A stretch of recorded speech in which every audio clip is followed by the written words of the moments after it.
Okay, great. Again, thank you all so much for joining us. My name is Darren, and I am one of the founders of Sacred Paths Yoga.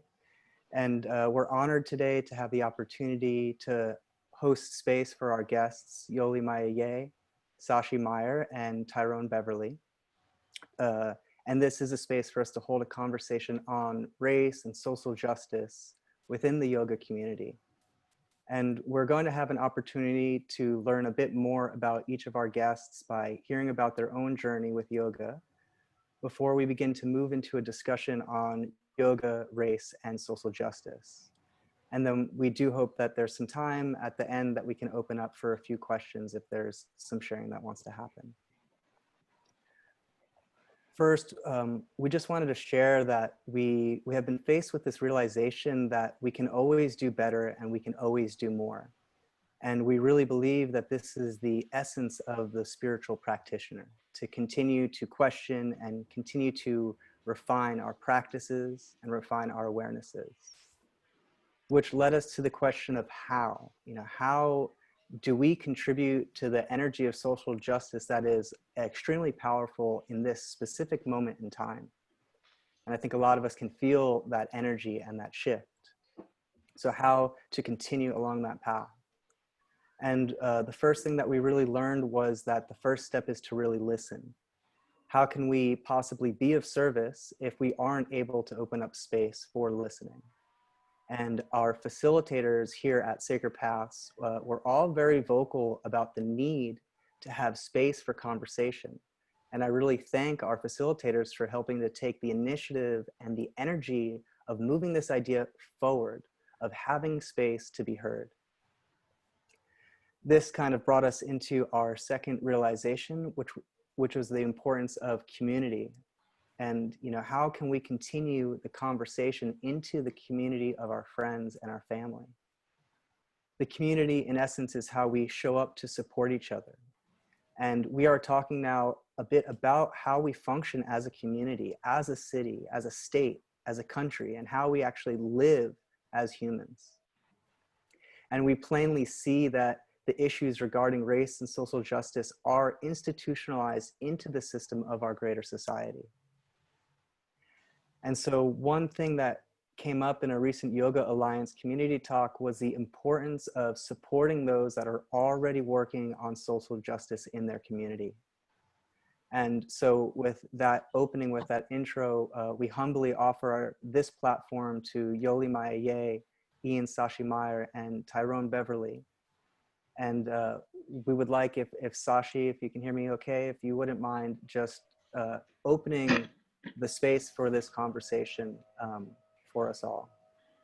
Thank you. Greetings. Namaste. Namaste, fellow hosts and yogis joining the discussion. So let's just relax and close our eyes for a minute or so and begin to tune in to the inner self. At some point, I will chant a mantra of togetherness.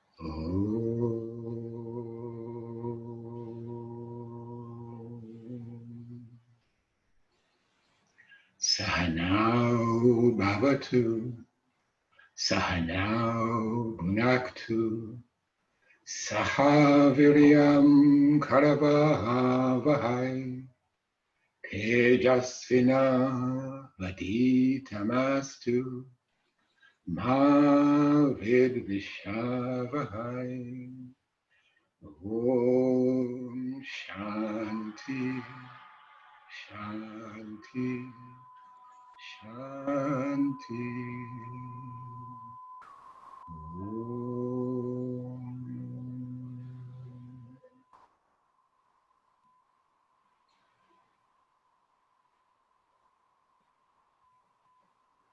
Namaste.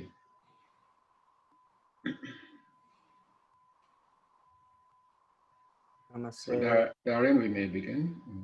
Thank you. Yes, thank you so much for opening the space for us. Yoli, I thought that I believe I asked if you wouldn't mind maybe sharing your experience first. If you feel ready to do that, we would love to hear from you. Let's jump in. Okay, Let's be adventurous. So thank you for the invitation to come and share part of my story and my work, and get to make some new friends along the way. That's always fun too. So my name is Yoli Mayaye, means she whose words are heard. This is in one of the native North American languages.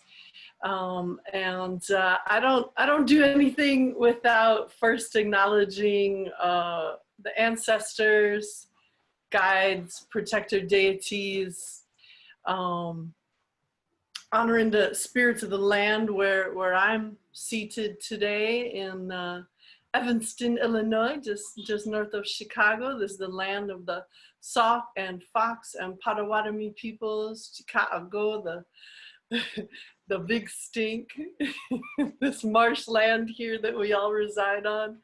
And the reason that I always call in the ancestors and the protectors and the spirits of the land is because that's how I walk my path, in plurality, very much in tune with those who have walked before me and those who will walk in this path in the future. And so with humbleness, I'm going to share some of my experience today and my story, and get to share some of my work and intersecting with friends who I've never met in person, but here we are in this new paradigm, entering this new paradigm. But I very much think we're in the pre-game of this paradigm, and we can talk about that more if that's of interest to us. But a chance to share a little bit about my own yogic path. I was introduced to yoga by my mom, doing yoga poses, the curiosity of, a 4 or 5-year-old child seeing their parent moving their body and breathing and having this intentionality to the movement. And then yoga wasn't so much a part of my life until I went to university in India. Went to a very funky university where we had 7 or 8 international campuses all around the world. You designed your own curriculum. I studied philosophy and religion, and yoga was a required course. And I had a background in competitive sports, particularly track and field. And within that, I threw things. Shot put and discus. I'm very talented at throwing things, and so flexibility, and balance were incredible challenges for me. Picking up heavy objects and lobbing them in the air, that was perfectly okay. And I was so challenged in that yoga class that I gave up and I dropped out. My friends, poked me and said, who drops out of yoga? Yeah, this lady right here. Because it was so painful. It was so excruciatingly painful that I would actually cry in every class. Like, that's how much it hurt. And I didn't quite have the maturity and the understanding that if you just stuck with it for a little bit, and if you breathed more, and maybe if you didn't prioritize partying so much, then like you could actually enjoy even a challenge of your yoga practice. So I came back around to yoga, and used yoga as a means for improving my health and well-being. I used yoga when I had a bike accident while a year and a half later I was in Japan, going to university, and I had a bike versus SUV accident. I lost on the bike, and I needed something to like move my joints and just get everything going. And I said, wow, that yoga thing, like that may have been really helpful. And so I came back around to yoga, and then I decided I was starting the decade of my 20s. And I had played percussion my entire life. I'm a drummer. And I had this thought that, I'm a pretty good drummer, because I've drummed for the length of time that I have. I was like, oh, so maybe if I dedicate my 20s to something, then I'll be, really good at it, by the time I turn 30. And I thought it would be a martial art. And I tried all these things out, and I came back around to yoga. I was like, I can't believe it was going to be yoga. And so that started the journey. I went back to India. I did yoga teacher certification, yoga therapist certification, and then I just started teaching. I led study abroad programs for universities and would teach yoga and integrate yoga. And really, my platform was yoga therapy right from the start. It was finally time to come back to America and do a little work and pay off some student loans. And I thought, well, okay, I'm going to teach yoga. And I came back and I saw the studio scene, and I was repelled by such things. And I took a trip to New York City, visit some friends, and they were teaching kids yoga. And this friend, Jody, she had the only kids-only yoga studio in the world. And then these other friends were teaching circus yoga. And so I had this just fun immersion into this world of playful, spontaneous, and therapeutic yoga that was focused on children of all ages, children of all abilities, as well as families, because we can't work with children without working with families as well, right? And so, yeah, I took one look at the studio scene and was not vibing that scene. And this was 2001, I think, if I got my math correct. And so that's where I started specializing in just youth and yoga therapy, and found a niche for myself where I felt like my expertise was respected, where I could really expand and experiment and put this practice into the healing context that I profess yoga to be about, and guide others in. My path took me back and forth to India for India and other parts of Asia. So I spent about 15 years in Asia, 12 of those in India, quite a bit of that in Indian Himalaya region, Indo-Tibet. And my path ran a parallel leg with my own indigenous Native North American tradition, and a budding interest in Vajrayana Tantra, sometimes referred to as Tibetan Buddhism if it's in the Tibetan context. And eventually I landed in with probably the last of its kind, which is an Indian Vajrayana non-monastic yogic tradition. And it was there that I apprenticed with my teacher in healing arts, yogic arts, tantra, language, life, so many things and so many adventures for 12 years before I came back to the West. And so my yogic path in its expression has been very non-traditional.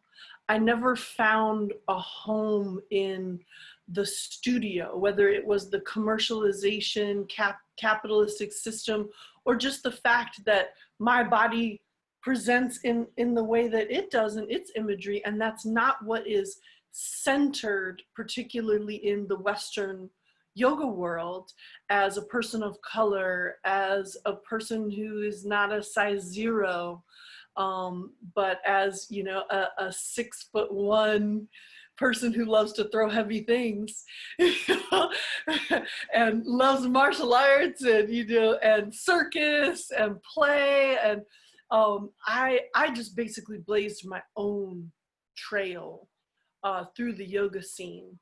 And then I can say that in the last handful of years, I came back to the West to settle back here and to synergize what I had learned and what I had studied. I came to, I think, a very important realization one day that I really didn't need any more teachings, that I had received multiple lifetimes worth of teachings, that I really needed to just go home and synergize and make sense of who I was in the world, now the caretaker of 2 lineages of indigenous teachings, systems, healing arts, and apply myself. And so I came back to the place where I grew up, and I thought, no, I'm going to go live somewhere else, obviously. And then I went and visited all the elsewheres, and I just kept coming back to the place where I grew up. So here I am, maybe 4 blocks from where I was raised and matriculated in a fascinating little community here. A challenging community to live in at this time, I will also say. And I started, well, first I had a baby, and that's something that'll just like really ground you. And so then and then I had a health issue arise that required me to reinvent my practice internally and externally. And then this journey that I had in my own health and well-being with an autoimmune condition, the irony was that I had helped so many people in my yoga therapy and healing practice with their own chronic conditions and autoimmune. It's one of my professional specializations: unexplainable diseases, untreatable diseases, really heavy medicine work, you know, with grief and loss and transformation. For me, it all falls under this umbrella of transformative work.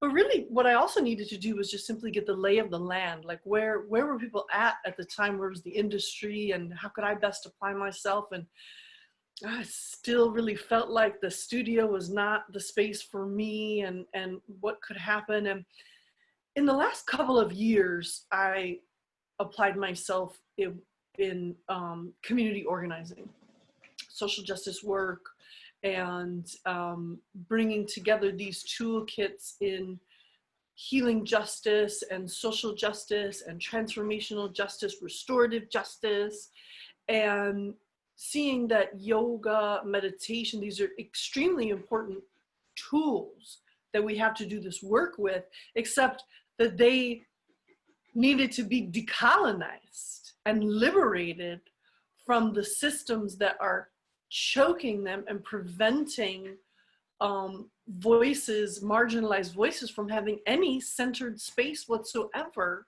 in what is a national $1 billion+ industry. And if we want to look at, you know, the wellness industry globally, it's $1 trillion industry. I look at that and I see opportunity hoarding and a very exciting opportunity for change and transformation. The last 2 years in particular, I got to mingle in some of these $1 million and $1 billion yoga circles, and I was just left completely infuriated at the personal experiences I was having, the increasing level of racist experiences beyond microaggressions. Microaggressions are something that I experience in this country every day. There's not a day that goes by that I don't experience some kind of microaggression. But this was into the macro zone, and I couldn't stay silent any longer. And so where you find me in my practice and what I offer today they are transformative experiences. I speak very boldly and plainly to the blatant racism and harmful systems that permeate the yoga and wellness industry. I have lost friendships and professional relationships calling this out.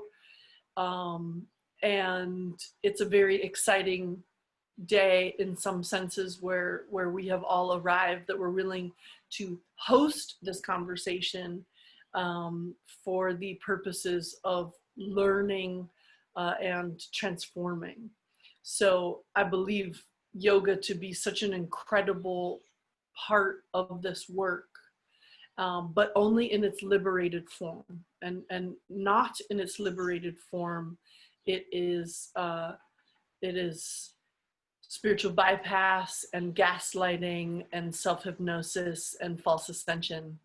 I don't really have any time for those things. So I'm excited to continue to interface in this conversation and beyond with you all. And thank you for letting me share a little bit of my journey. Thank you so much for sharing, Yoli.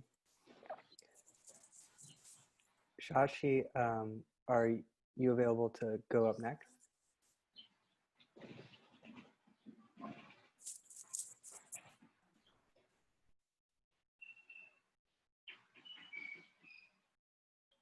Shashi, can you hear me okay? Oh, I think I have to unmute him. Okay. Can you hear me now? Yes, we can. Well, I would love to really thank Yoli Mair, yay, for sharing that wonderful story. It's such a delight to meet you and to hear your journey. It's inspiring to me. So, can I see some changes here in the video? Can everyone still hear me? What I'm saying? Yeah. So I guess I might be a little bit different from most people here, in that I was not born and raised in this land. I was born and raised in Jamaica. And I first came here when I was 20 years old. That was a long time ago, but I got introduced to yoga. You know, I realized that there are different expressions or ideas about what is yoga. But in essence, there's just one yoga. Yoga as we know it, mainly in this new context, this late 20th century context with its physicality and asana practice, that was introduced to me by television, Jamaican television.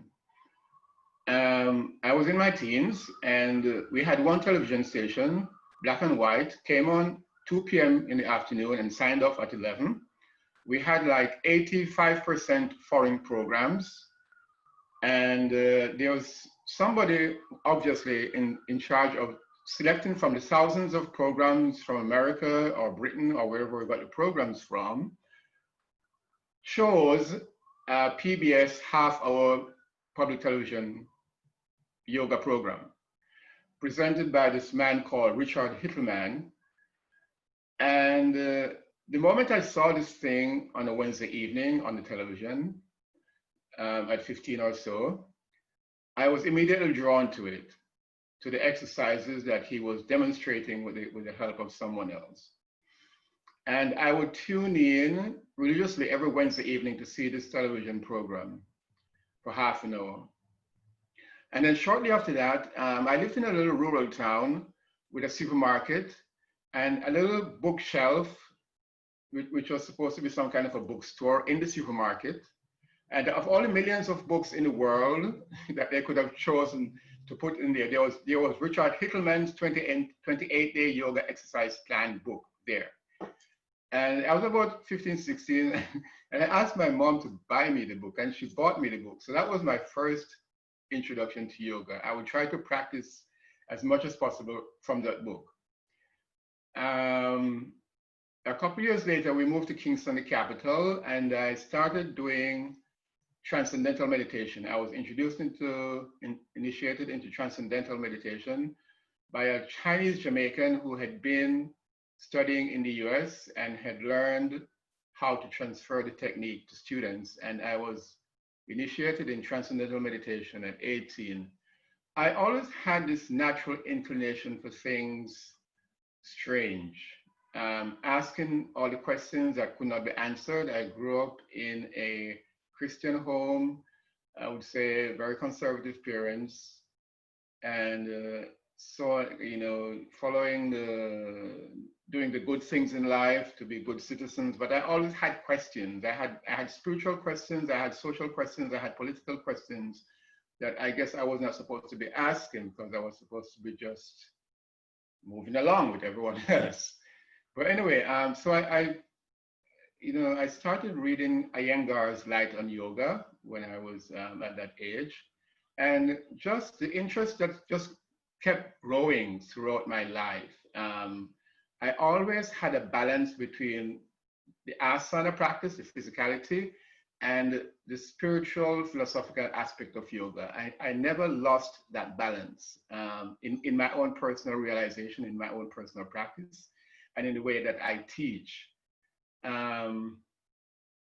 This journey of my life took me to the States, where I continued the asana practice and continued my own personal studies in yoga philosophy and spirituality and spiritual psychology, and had an opportunity to go to China to teach yoga, which I did over a 13-year period, spending the time between China and San Francisco, where I now reside.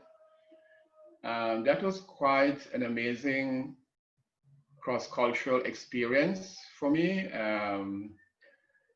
There are just no words really for me to describe the experience over those years, and just valuable beyond belief.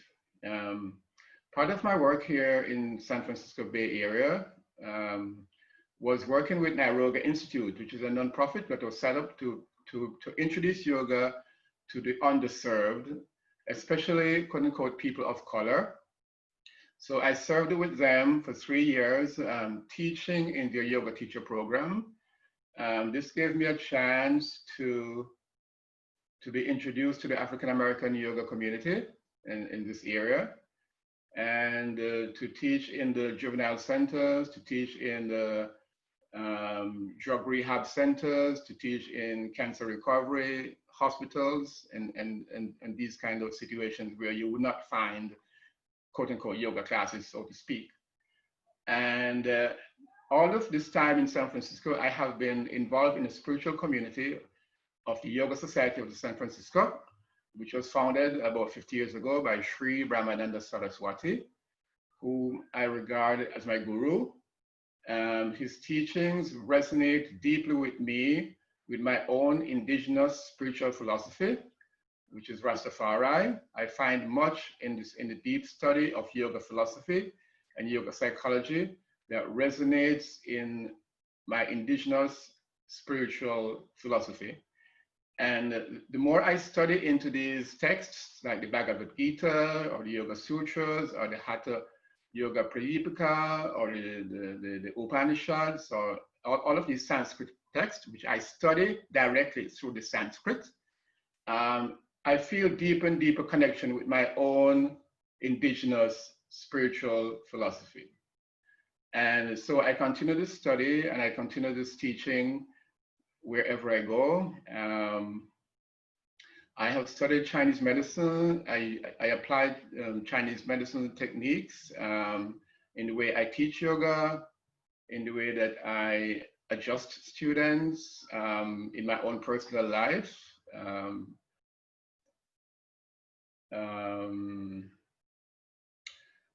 So it has been a very long journey, you know. I would say over 40 years, and it has taken me into a lot of different pathways. But I always find this unifying connection within my true self, because this to me is the essence of yoga. is to find your true self and to know your true self and to stay connected with your true self. The physical practice, the asana practice part of it is, I will not underestimate the value of that, especially for healing and rehabilitation and just to maintain physical viability, physical strength. But the essence of yoga is in knowing yourself. And that it is only from that point that you can begin to talk about social justice. It's not being a sociologist, it's not being a social worker, it's going to the spiritual heart of yourself and being able to help others to access this vast resource that is within themselves. So for me, that is the essence of yoga. That is the journey of yoga. And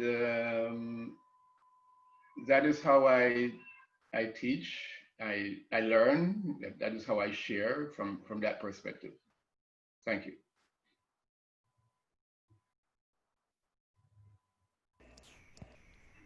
Thank you so much for sharing with us. It's really a fascinating story. And I'm glad that we all got a chance to hear.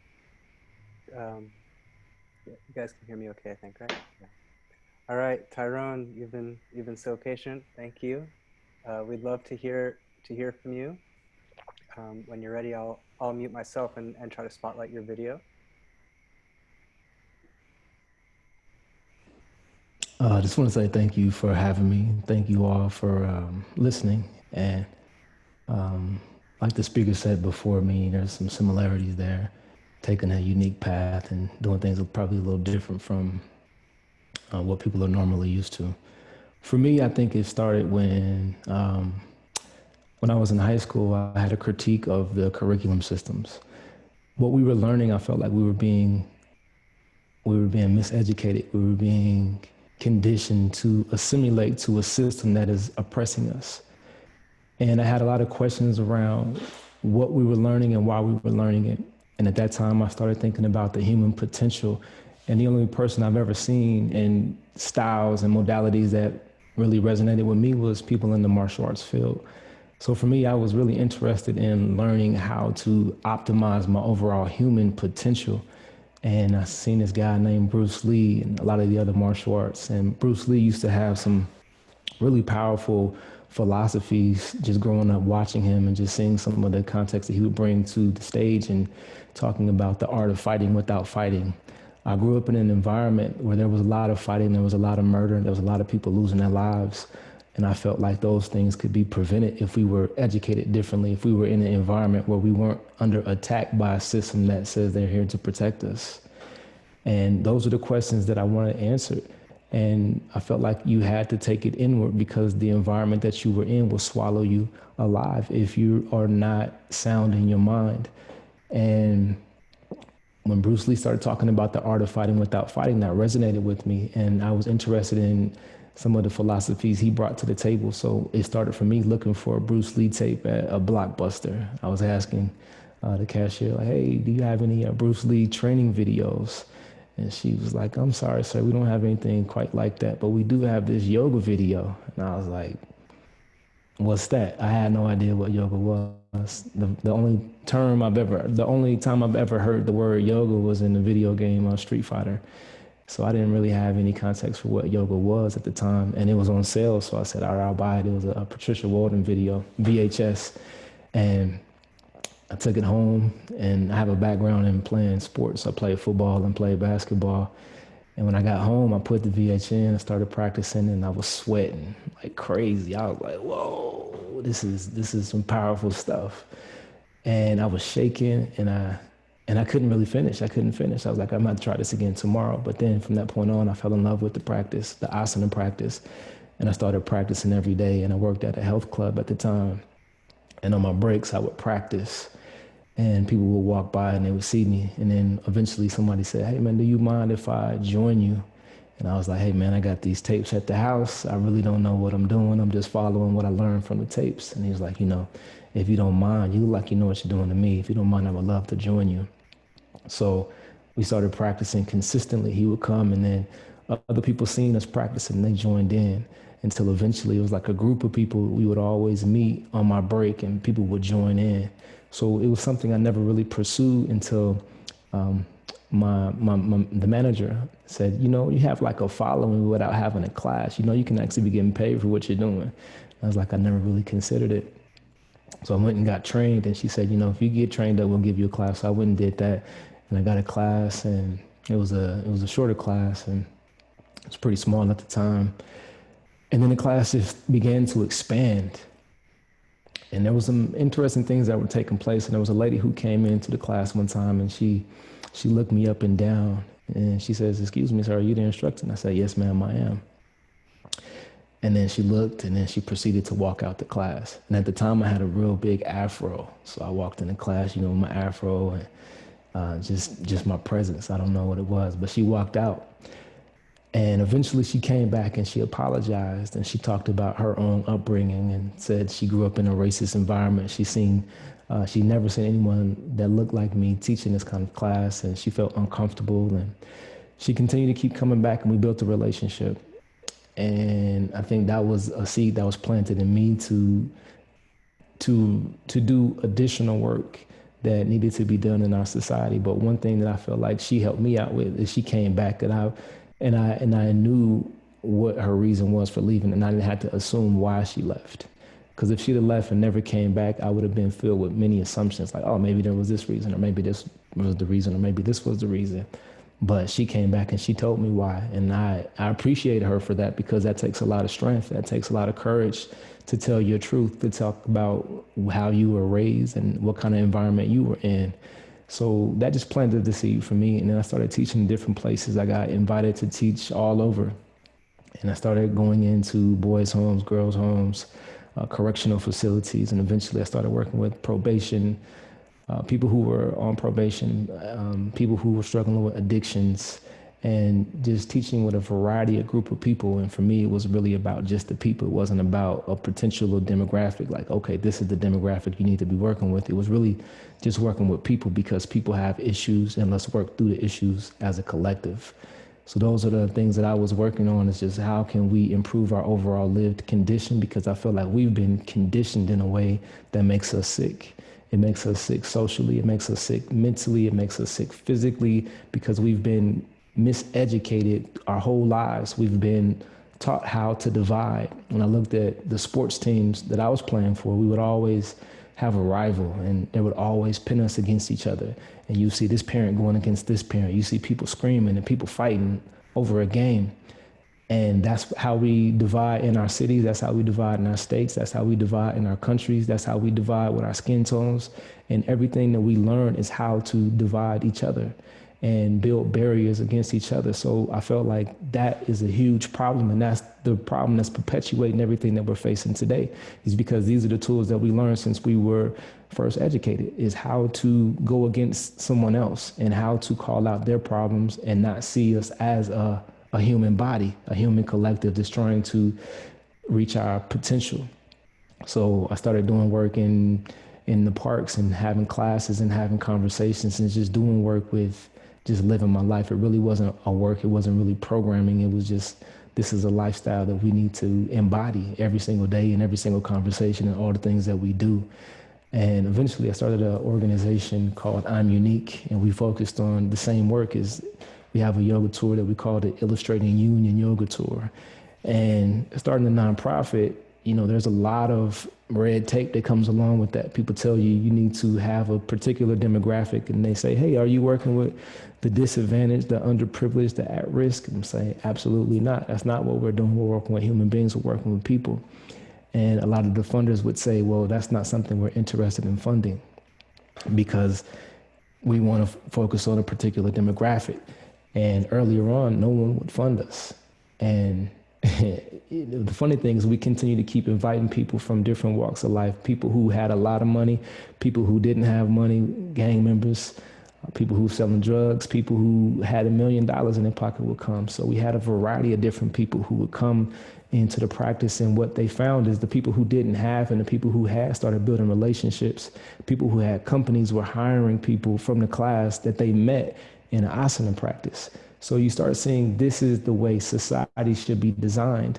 And we started doing it within our asana practice, but saying this could be mirrored out here in the world and build real relationships and create systems that we feel like are beneficial. And eventually some of the funders and other people started seeing the way we were designing this and building real relationships and uniting people who would never have those kind of relationships ever, because they never had the opportunity to do so, because we've been taught on, okay, this particular group sits over here, this particular group sits over here, this particular group sits over here. And we now have, even people who practice yoga say yoga community. For me, I don't have a clue what that means, yoga community. Really what I think people are saying is yoga relationships. These are the people I'm in a relationship with, because you have silos even within yoga community. This person is connected to this person, but you're not connected to this person. And you can have a community and you have an entirely different community from your next door neighbor. So what does the word community really mean if you have a different community from your next door neighbor? So we started asking critical questions around how can we solve some of the problems, and a lot of the barriers that we have is predicated on language, the language that we use to define certain things. And it all comes down to these buzzwords. And when I hear buzzwords, everyone's using the same language to define our plight. And I think that is also contributing to a bigger problem, because we don't have the language to really articulate what we're going through in the levels and layers of oppression, because even the language that we use is continuing oppression every single day. So what we had is we have conversations, and we call it breaking bread and breaking barriers. And what that consists of is bringing people together to have conversations around issues that they may disagree with. So sometimes that looks like bringing in law enforcement, bringing in people who have really bad relationships with law enforcement, and having a conversation on what can be done to change our relationship, what can be done to change the environment. And it's really intense. Every time we do it, we're wondering like how it's gonna go. Somebody's gonna get arrested, somebody's gonna get shot, somebody's gonna fighting. But we open up with asana. So we open up with a practice, and then we get a partner with a restaurant, and we open it up for a meal. So we have a meal together, we practice asana together, and then we engage in conversations. Sometimes it's over global warming, sometimes it's over our environment, sometimes it's over education. So sometimes it's over ICE and immigration and how they're doing people, and just bring in different people with different perspectives and have conversations, but always engage in asana in a meal and figure out alternatives. And we're not talking about solutions, we're talking about viable alternatives, because we know it's going to be, we have to continue the work. There's not going to be an end all, and this is where we're going to find ourselves fixing these problems. It's saying this is a step that we can take to improve our circumstance and conditions. So with the organization, that's some of the things that we do, is bring people together and look at alternatives and try to dismantle this system that we know is oppressing so many people beyond measure. So I'll keep it short, because I know we're a little bit short on time. So thank you.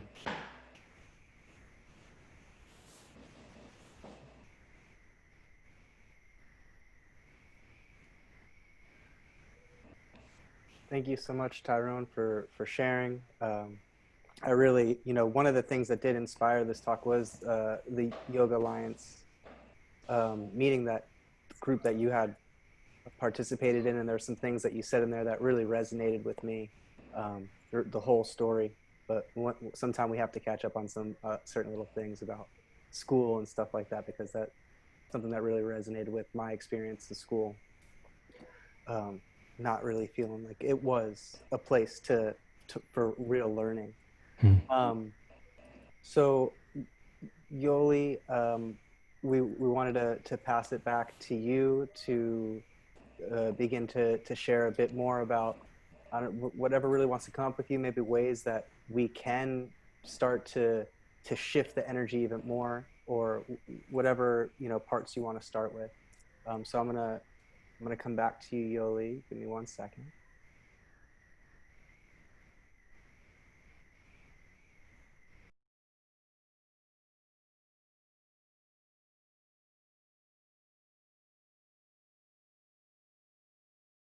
Okay. No. So I like this passing the mic, passing the baton thing here. But one curiosity that I did have, Tyrone, where are you located? Uh-oh, I need to unmute. I'm out in Denver, Denver, Colorado. Colorado. Yeah. Yeah. Okay. Ooh, I love it. So I'm just gathering my thoughts and none at all at the same time. Um, I come from a culture that, you know, we actually honor truth speaking with silence, and so sometimes I just like to like gather and tap in and just take that moment of processing. A couple things that I heard from the three of us that have been invited to speak here today is about relationships. And we were invited to come here to talk about our own relationships with yoga and our journeys. And isn't it fun to hear about people's different journeys and how they arrived in a place? And something I heard in all three of the stories shared today is the way that yoga was applied in our lives. That there is a challenge to work and income and make sure that, you know, food is on the table and rent is paid, and many people, you know, around the world are employed in the yoga, wellness, fitness industry, and that in itself is highly problematic. As soon as we take this social justice lens and this race, class, and privilege lens and apply it in that context of who gets the jobs and who gets the representation and who gets forwarded, you know, hearing Tyrone's story about, you know, how somebody came in and just basically judged him based on his appearance, and the fact that, well, how could he be a knowledge holder of this? You know, that's not possible because I've never experienced that before, right? That was that person's assumption. I have had very, very similar experiences, not very long ago either, in my own community.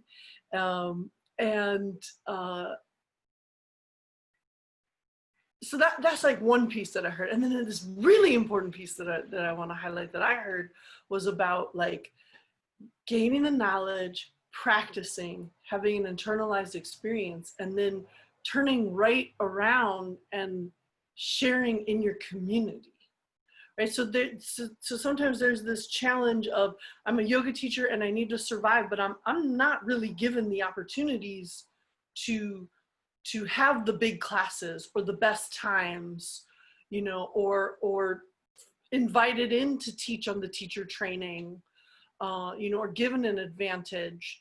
And then at the same time, it will be our like intuitive response to just turn right around and give back to community.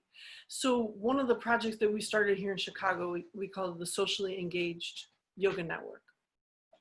And we originally came together as just a community advocacy organization. And it was so much like what you shared, Tyrone. The formula of the gathering is always networking, a shared practice, and food.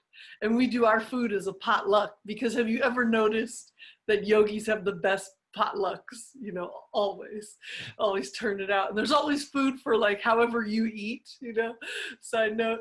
And so like that's the feeling, that there should always be like food that we're sharing and community, and then we move around our very large metropolis and get out of the typical spaces and into spaces where people are doing socially engaged work. And what we immediately, like early on, identified after we went past best practices and like, you know, hey, who has an opening for street yoga, or we're doing prison yoga project, we need volunteers over here. We quickly saw that there was a huge gap between people who were actually equipped to go into community spaces that were not perpetuating systems of privilege and harm. And that was when we as an advocacy organization made a pivot to start educating more and developing bridge curriculum so that people who've done 200-hour and 500-hour trainings could start to get their eyes a little bit more open to the paradigm of charity volunteerism, and how the work can't be just that. It cannot stop there. And our work is way more effective when we are knowledge sharing, like opportunity sharing the knowledge in the very communities that don't have access to yogic meditative healing practices, rather than well-meaning, mainly white women going into communities, not understanding systems of power and privilege, never unpacking their own implicit bias, and then promoting and perpetuating that harm while their intention is to do good. So really getting in at this very critical thing that I always have as a group agreement whenever I'm doing group facilitation, and that's impact over intention. It really doesn't matter what your intention is. What matters is the impact of your actions. And if the impact of one's actions was to go and do their charity and volunteerism, and then go home and then probably do some nice back patting and feel like, you know, that's one and done. That's not systemic transformation. So what we have is an opportunity of a system that is yoga. It's the science of transformation. And so if we want to go in and we want to, or we're more importantly, we're in our own communities serving, then this yogic system is so critically important. But if we don't have, important as a tool, but if we don't have enough teachers who are the likeness of one's community, then that therein is a systemic problem. So, you know, I've just named, I don't know, maybe the top 5 or 8 issues on, you know, being in a Black, brown, indigenous, person of color body, and what you experience in this extremely lucrative and powerful industry. And I just think all the things that we do that are so successful don't get the limelight. They don't get the center space. Those stories don't get heard about the transformative experiences in juvenile detention centers and schools, and the work that we do with urban agriculture in our food deprived areas here in Chicagoland area, and how we address health care discrepancies, how we treat drug addiction. I can keep going, you know? And so what we need is resource sharing. We need awareness, we need resource sharing, we need the majority of the people who occupied the center space to get out of the way and give invitation for other voices to be heard, and for our innovating to be funded. I'll just pause there. Thank you so much for starting that off. I know that there's a lot going on, you know, within this idea. It's a pretty broad topic that we're going through. And so Sashi and Tyrone, if there's anything you guys are ready to share, I just unmuted you both for now to see who felt most ready to share in this moment. So one of you can start, and then we'll give time for this next person afterwards. Was there a question? I forgot the question. Yeah, for sure. You know, it's I guess if we're going to frame it more as a question, it's what are the actual issues at hand? And I think Yoli talked about a lot of the issues that are, you know, surrounding yoga when it comes to people feeling comfortable coming into the yoga space, even your own experience as a teacher. So if there's any, you know, what we're seeing as issues within, and I know we're talking a bit about what we mean by yoga community, but let's just even call it the yoga world. You know, what is happening from this lens, and what are some steps that people can start to take to contribute? As Yoli said, you know, offering resources, and I like this idea of, you know, trying to step out of the way a bit. If you're in a spot where you can offer space for other people to share. So yeah.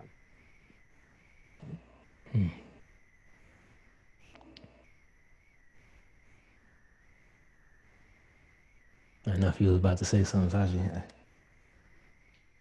You know, she really, thank you, Yoli, because you really cover a lot of ground in the things that you say, and it's very, it's like you say it all. But of course, there are, you know, unique situations, there are unique experiences. But what the thing that you say that kind of resonates with me a lot is creating the platforms where people can have access, you know, the underserved, which is one of the terms that we use, can have access to yoga, and that we can begin to educate people about exactly what is yoga. Because, you know, the impression is overwhelmingly, of course, what we see in the magazines, you know, and what we see on the videos, you know, and it's, I don't need to describe it any further, but you don't see a lot of people who of a certain color and of a certain social class, and you know, people, you know, the people who we are trying, you know, there's this thing called the hierarchy of needs, and the things, you know, it's like a pyramid, and actually, you know, the things we're talking about are things that occupy like the upper third, the pinnacle of those hierarchy of needs, and the people who we would like to access, the people who we would like to discover what yoga is, are people who are struggling really with the bottom 2/3 of this hierarchy of needs. And you know, of course, there are, you know, social programs and whatever the system has set up, but this system, these things are set up just to perpetuate that as it is, to perpetuate the status quo. And so it's very difficult to break out of that mold, to break out of that paradigm. And to me, that is really the ultimate challenge, because I must confess, a lot of times I feel very disconnected from that world.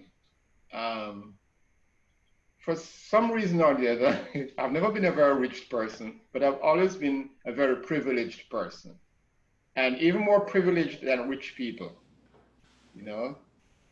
And I always ask myself, why am I in this situation? Is there something wrong with me, you know, being a privileged person? I am a privileged person. You know, when people talk about white privilege, I don't see that. I see white dilemma. You know, I see myself as a privileged person. You know, even though if I walk out the street, I might be the first person that the cop chooses. I might be the first suspect. You know. But you know what? I walk through this world wherever I am. I see, whether I'm in China, whether I'm in Jamaica, whether I'm in I see myself as a very privileged person to be in this space, even the space where I am sitting right now. You know, Yoga Society of San Francisco, Sri Brahmananda Saraswati Ashram. I might be 0.1%. You know, a person that looks like me might be 0.1% of the people who pass through this this kind of institution, you know. And I'm asking myself, you know, what is my responsibility to the world, to people of color, to people who need to see some light within themselves. And, I can just, this is the thing about the practice too, is, you can just present yourself. Like the situation I would get, like to go to into the juvenile center, and there will be this young man who is like, whatever category they have him, he's like the one who is, this is where he's just going to graduate to the prison, and he would be the one who would stick closest to me, and he would say, "Who are you?" I can feel some power. I can feel something, but I don't know what it is. And he would be the one most eager to learn from you, this most at risk, this most vulnerable one would be the one who sees something about me that is beyond what I have to say or beyond what I have to show. So I have to be open to these kind of experiences, these kind of encounters, because it's not so much about being able to do the triangle posture or the sun salutations. It's about experiencing something within yourself where you can see a light within yourself. That's what it is. And you can begin to see yourself, even though you might be in the whatever the lowest socioeconomic block, you can see that this light is a privilege that you have within yourself, and to value that. You don't have to go into a yoga studio or be competing for attention with whoever is coming in. I can still have all my years of experience. If I go into the average yoga studio, I would get a look like, "Are you sure you took the right turn?" I would still, I can still, and I can go to any average yoga studio and get that kind of vibe. And I don't need that. And I don't know how much strength I should use to try to correct that perception, or if that perception can ever be corrected. And sometimes the situation just seems dark. But like I'm saying, you have to do what you can do. I admire the work that Tyrone does, because he seems to have a space where he can create these opportunities for people to meet, and for people to meet outside of the space and to share food, and people who can offer job opportunities to, these are the tangible things that I find admirable about a yogi, but also, like I said, there's an intangible spiritual aspect that transcends class or race or color or nationality, that is where yoga comes in. And this is what I was able to experience when I anything in China. The experience, the respect that I received there as a teacher, I have never received that respect anywhere in Jamaica, in America, wherever I teach. I have never, and I can hardly speak the language, and 95% of them cannot speak any English, but there is this connection between human beings that recognize another person's humanity, recognizes the quality of another human being, not looking at the exterior, not having any preconceptions, but can just feel safe within the presence of this human being and feel accepted. We can, I keep working on that aspect of it, because like I said, I can speak forever. I can do 1,000 asanas, I can do whatever, but the essence of this whole practice of yoga to me is to let your light shine. Like I said, it doesn't have to be in a yoga studio. It could be just walking down the street, and somebody say, "Hey, I just feel so peaceful just being in your presence," or standing beside you, or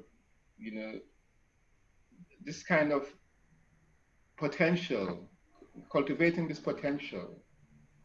That's what I have to share for you right now. Thank you. Yeah, for me, I would say what can be done is people can begin to dissect themselves And what I mean by that is question yourself and really analyze if you have racist tendencies that oppress other people. I think oftentimes it's easy to call and point the finger at other people and say, this person should be doing this person should be doing that. But how do you show up in the world and how are you treating other people? I think that's the real practice, is showing up every day and showing up with a level of integrity, showing up to make the space that you're in better by the way that you are treating other people. And oftentimes when you're the beneficiary of oppression or someone else's oppression, you downplay the conditions in which they live because it supports you. So I think those are things that we have to consider as we walk this path. Am I oppressing someone? Am I the beneficiary of this when I go into my workplace, when I do the work that I do? I think those are the things that are tangible and we should be considering more. Kind of what was just stated is privilege. I think we all have a privilege. I think everybody walking this planet has a privilege. And we have different levels and layers of privileges. So I think that must be noted. And sometimes your privilege can outweigh someone else's privilege, and then their privilege becomes a form of their oppression as well. I think not denying the conditions that we're living in, not denying someone else's pain, and not saying this is the way someone's supposed to respond when they are in those vulnerable conditions. So I think the dissection of ourselves is a really good starting point. And it's not saying that you got to really be hard on yourself and you're to blame, because you are a product of your conditioning and your environment and your upbringing. But it is to say that there are necessary changes that may need to be made within you. And I think that is a start of making something great happen. So for me, when we talk about yoga studios, I used to teach at studios and many fitness clubs, and I got out of them as well. So probably some of the similar, same reasons that everyone else has already said. But I created new spaces in different cultural facilities, so places like Walmart.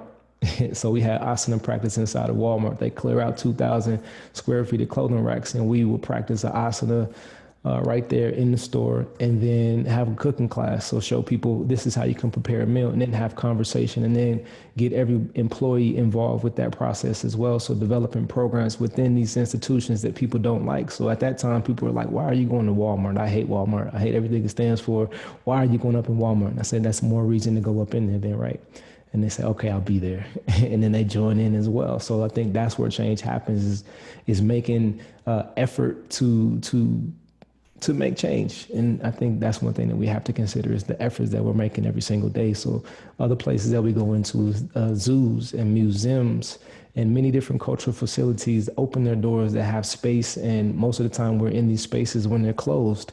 So I'm sure in Chicago or San Francisco or New York, they all have these spaces as well. And we can utilize these spaces, and it's more affordable. So for people saying, I can't maintain a studio, there's a way to get creative and just utilizing new spaces to be able to create platforms that people can plug into and get those services that you have to offer.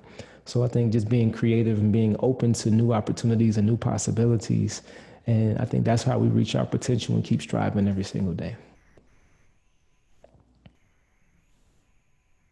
So I'd love to add another layer of privilege that I think keeps Black, Brown, Indigenous people of color out of the center space in the yoga and wellness industry, and that is education. How teachers are educated, the model that yoga education institutions follow, as well as the price point and other accessibility issues. But if we're going to apply a decolonized lens to this specific, and education is a gigantic privilege. You know, when we're looking at like the wheel of privilege, education, our ancestors here, you know, who were freed slaves in America, they knew very quickly, like, to advantage the community with education. And I know that that's something that I inherited from my great-grandmother and grandmother and the other matriarchs in my family. Like, very education focused, and looking at my own privilege, dynamic makeup of privilege, probably one of the most, privileged things that I possess is a graduate school degree. Because it's not my gender, and it's not my very funky spiritual religious affiliations, and it's not my socioeconomic status, and it's not the fact that I'm a solo parent, or so it's like this one thing that comes up that gives me a social advantage, particularly living here in America. That's kind of unbelievable. Also, I am able-bodied. That's very important, and to highlight. And so as an educator myself, as a curriculum designer, part of my crusade at this moment is to bring attention to the fact that we have all been educated in a Eurocentric learning model.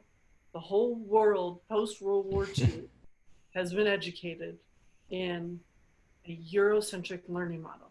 And that Eurocentric learning model professes a couple of essential things. Number one, that the teacher is all-knowing and the student is all ignorant, and that the student is an empty vessel simply meant to be filled with the information that I have decided is important for you, and as part of a systemic design of where you will pop out in the hierarchical pyramid of capitalism, and where you will serve, preferably at the bottom.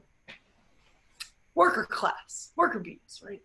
And so yoga, as it has then traveled to the West and been inserted into this Eurocentric learning model, well, the yoga that was then also put into a capitalist model, a consumerist model. So even coming back to your original question, this yoga community, sometimes I challenge that notion in its own way, that how can a group of consumers be considered a community?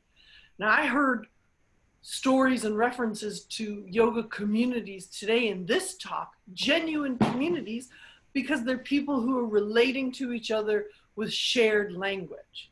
Like we don't even know each other, we haven't even met, and yet we were able to come together with a consensus definition of what yoga community is based on our lived experiences as people of color in this setting, right? It's just like, take that in for a second, that like, we've never met and we didn't meet before this talk, and yet we're three people communicating the same thing to this audience right now. That a yoga community is a group of people who are united in relationship and shared language. And on top of that, we have a shared practice, whatever your yoga practice is, right? So a huge disconnect is the way people are educated to be teachers of yoga. I find it highly problematic, and I think it's another area that needs a careful consideration of how we untie it from the modern money making and bring it back around to a system of liberation from one's suffering. And what Sashi was also referencing, this potentiality of being able to be embodied in your higher states of consciousness. The higher states of consciousness is not an experience where you just have that on your mat or your meditation cushion, but you're able to integrate that into your very being and walk in the world in seva, in service of others. You turn right back around and you give it to somebody else. You open up the opportunities for someone else to transform their lives and their communities and their relationships and their families, right?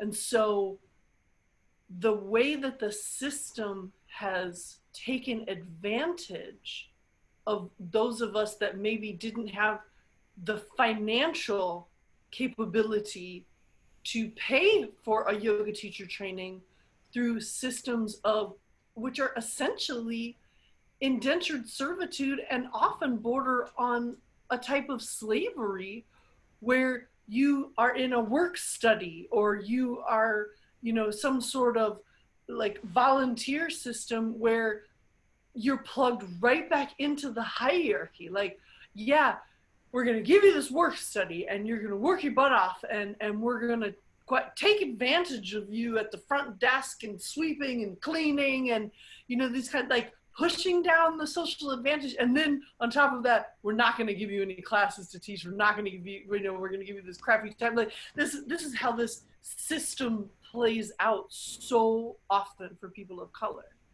And I want to be just really super duper clear. I was so happy to hear Sashi reference his indigenous practices, that just be very clear. The yogic practices have evolved all around the world in all sorts of different forms long ago from indigenous sourcing, an indigenous community.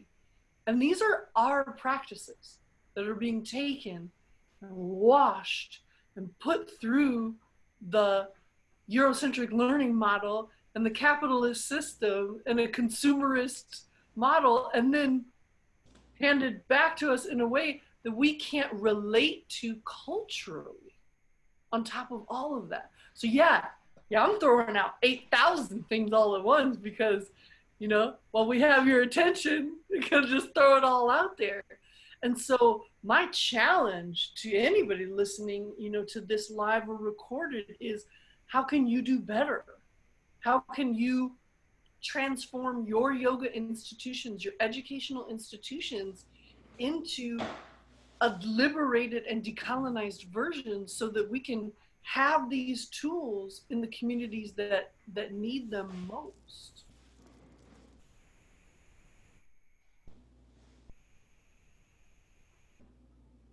Very brilliant, Yoli. Thank you.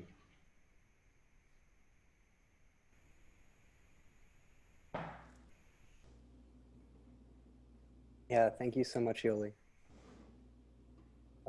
Do Shashi or Tyrone have anything else that you guys feel like sharing before maybe we just open up for a few questions that people can type into the chat messenger?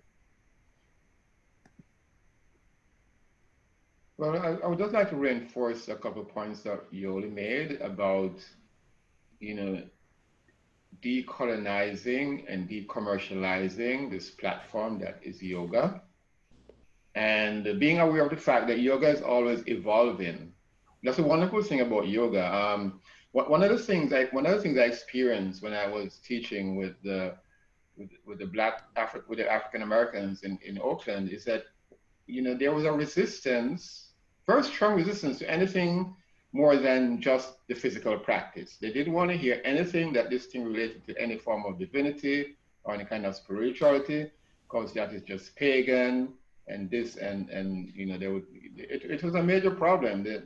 So that's another situation that, you know, I don't know how we're going to deal with that. Like, I guess that's part of the whole social mentality that they have been brought up with.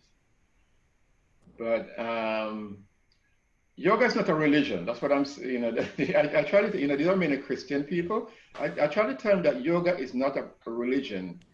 And if you're a religious person, yoga will help you to a purer understanding of your, you know, because, you know, in essence, all these spiritual teachings come from one root that have been politicized and, you know, labeled and used for psychological and gender manipulation and blah, blah, blah. So yoga is not a religion. Yoga is and it's not something from India from 5,000 years ago or 2,000 years ago. It is very present in your whole being. You know, it's a scientific tool for personal transformation. That is, it's all you can create it. You know, it's an absolutely wonderful opportunity to be creative, to create your own path, to find your unique self. You know, so this is something that, you know, maybe through education, as Yoli Maya Stress, this people will begin to realize that, but it's worth knowing that yoga is evolving, and it's not a thing that you have to pay $5,000, $10,000, whatever, to do a 1 month, whatever to be. No, that is really not it. So that is what I have to share for now. Thank you. Yeah. Yeah, I agree 100% with Sashi in regards to yoga is evolving. I think it's evolved into a place where it's opened the doors for new opportunities. And I think when we talk about, opening up new opportunities and opening up doors, the idea of inclusion sometimes is synonymous with conformity. And you strip the culture of a person when you bring them into your doors and you say, this is the way you're supposed to be. And I think that's a problem. In addition to putting them on a platform and saying, now we care about you because now it's popular too. I think right now people are concerned and they're pimping out voices in the process of saying they're doing this great work because now they have a platform and that they can benefit from sharing these stories and creating these kind of opportunities. And I think that's something that we must be aware of, is how are you creating space for people to discuss these things, but are you benefiting from it as well in the process of that? So those are some of the things I talk about this, this notion of, tokenizing individuals for your own gain. And that's something that I think I've been seeing a lot of. This isn't something that people should be talking about just now because it's popular. When it's no longer popular, these conversations should continue. People are making a lot of money right now off of speaking up and speaking out, and they're benefiting from doing that because now it's acceptable. But a year ago, 2 years ago, 3 years ago, this conversation was very unwelcoming. So when we were engaging in these conversations, people would always say, we're not ready for that. We're not ready for that conversation. We can't have this conversation right now. We have to prepare. We have to do some specific training. We have to design language that people will find to be acceptable. So we have to ask ourselves, are we doing this now? And are we engaging in these conversations because it's acceptable? And are we still going to engage in these conversations when it's not? And I'll just leave it at that for time.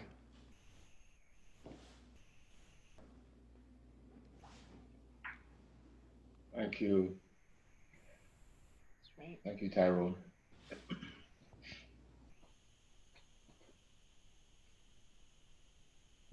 I didn't know if you said you wanted to open it up for questions on the thread. Yes. Okay. Sorry, I was just trying to figure out some of the technical stuff here. Oh, If there is anything else you want to share, though, I'm not on a personal time restraint, so I would like, if you have something else to say, for sure feel you have the space to say it. I love hearing from the people. So if somebody wants to ask a question, I would love to hear a question. Great, thank you. So with that, if anybody does have a question, there's not that many of us now, but if you would type the question in, that may be a bit easier for us, so you can type it into the chat space.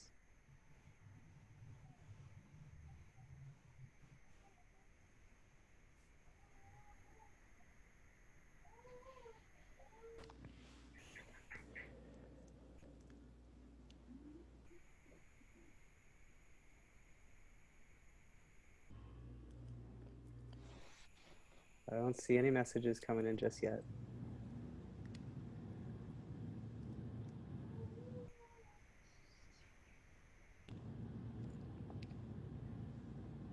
Okay, well maybe that's enough for us to sit with for now. It's really been, I know it's a difficult subject, and sometimes to use the word wonderful might not feel 100% appropriate, but it has been wonderful to share with you guys and hear from you all. I feel like the three of you have brought such unique, interesting stories and backgrounds and what you've been doing. And, for me personally, maybe I should just switch my video so to speak. Make sure I'm here. Hi, guys. For me personally, I feel like I've learned a lot, and we are, as we said in the beginning, we're continuing to learn as a school within our Sacred Paths Yoga, alumni community, as well as maybe this notion of a greater yoga community, and actually this idea of asking, what does that actually really mean? Because I am actually using that fairly broadly, you know, the yoga community. It's like everybody who's doing yoga, but everybody's coming from a different background. And so, yeah, it's been a wonderful to be able to open the space for you guys to share. I hope that this video can get shared fairly widely. And I do want to open up space for you three. If there's anything that you want to let us know, if you have a website or something, you can let us know real quick. And also invite the three of you to email me with any information, and I'll put that out with the video as well. I know I'm Unique. I already have I'm Unique's website and all that. But if there's anything that you guys want to announce, maybe there's another talk that's coming up or something, that there's space for that right now if you'd like to.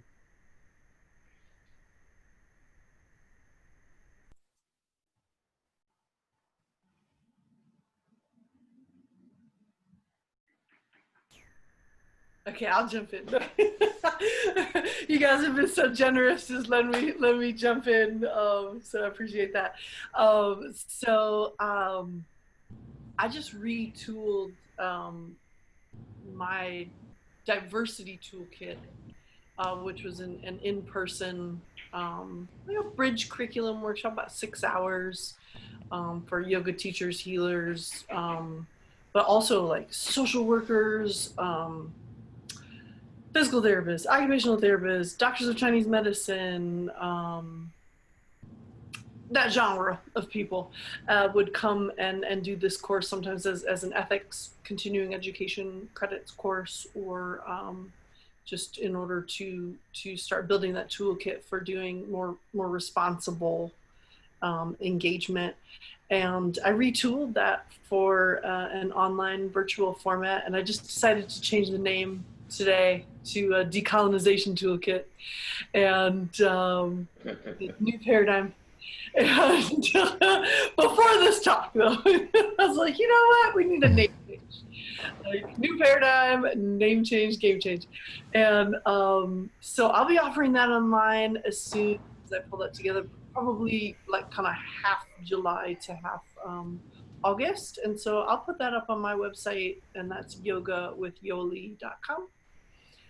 And I'd love for you to also check out the Socially Engaged Yoga Network Chicago. We have fun things going on always, bringing the community together in response. And so we, love to have people connect with us through that organization as well.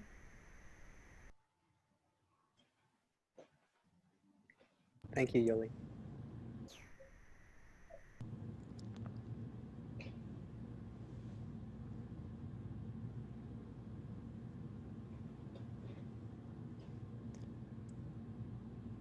Shashi, did you have anything that you wanted to share that's coming up? Well, not now. Of course, this conversation never ends, you know, and I'm very grateful that I had a chance to participate and to share with these two people in particular. I don't really get a chance to share with many people of color in America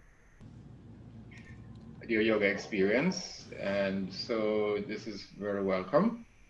And I look forward to listening in, if not participating in other discussions, in other forums of this ongoing discussion. Because it's not just about us or I don't know why I am so in love with this term, or the underserved that we are trying to, but the so-called privileged people are, they really need help, and I myself need help. So, if we could begin to see where we're helping each other, we are kind of guiding each other towards greater realization of our own self, of the unity of the human community, it's worthwhile, So that's what I have to say about this. Thank you.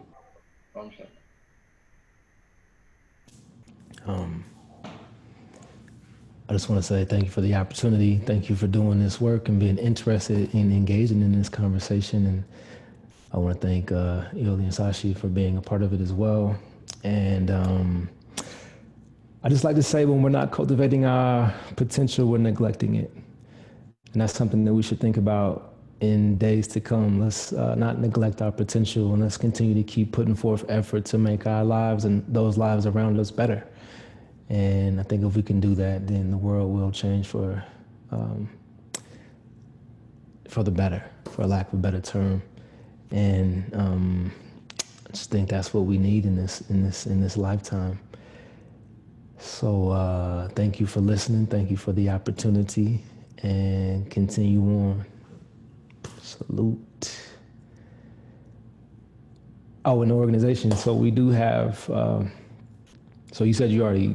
Did you say you have you sent the email out, or you said the information is on there so people can see it already?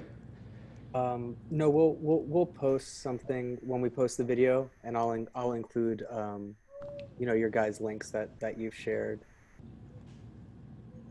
Okay. I'mUnique.org is the name of the organization. If you want to support the cause and the work that we're doing, we always appreciate any support we can get from people all over the world. So if that's of interest to you, please reach out to us and help us continue to work. Great. Thank you so much to the three of you. Really hope that we can do something similar to this again. I hope this can maybe kick off for us, because we haven't really been doing so many, virtual community, satsang gatherings like this. And I hope it's something we can continue on doing, and also along with the same subject as well. So maybe we can, excuse me, try to plan something out into the future after this, so that way we feel like the conversation isn't just stopping, trying to tap into what Tyrone was saying about, as I said before, there's momentum now, but it doesn't mean that that momentum should be ending. So this is just really, if we're learning, this is just the beginning of things. And so hopefully we can continue to find time and space to keep offering this. And if people out there have ideas for speakers or for topics that we can talk about that, that really strike true, we're welcome to, we're open to that acceptance. Sometimes we can't do everything all ourselves, so it's helpful when those people that are out there that are in this community I'm speaking of do step up and help as well. So we're open to ideas, so people know. Okay, so we'll just close our space with a Om and 3 Shantis for peace to close the space together. So if you wouldn't mind just finding the feeling of the in-breath, the feeling of the out-breath. We can inhale for Om and 3 Shanti.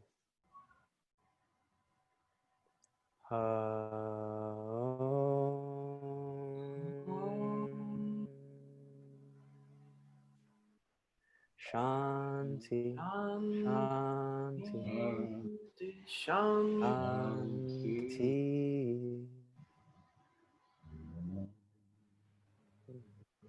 Peace.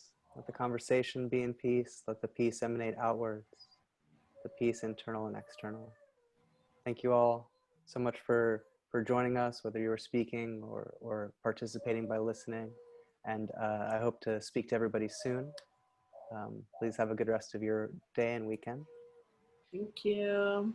Take care. Thank you, Darren. Yeah, thank you all so much, really. Thank you. Thank you, Yoli. Nice meeting you, Yoli Maya. Nice meeting you, Tyrone. And thanks for all the people who sent in comments. Appreciate your presence. Om Shanti. Thank you, everyone. Yeah. Thanks so much. Beautiful. Thank you all. We'll reconnect everybody through some Facebook posts when we can get this video up. So yeah, again, thank you all so much. Thank you.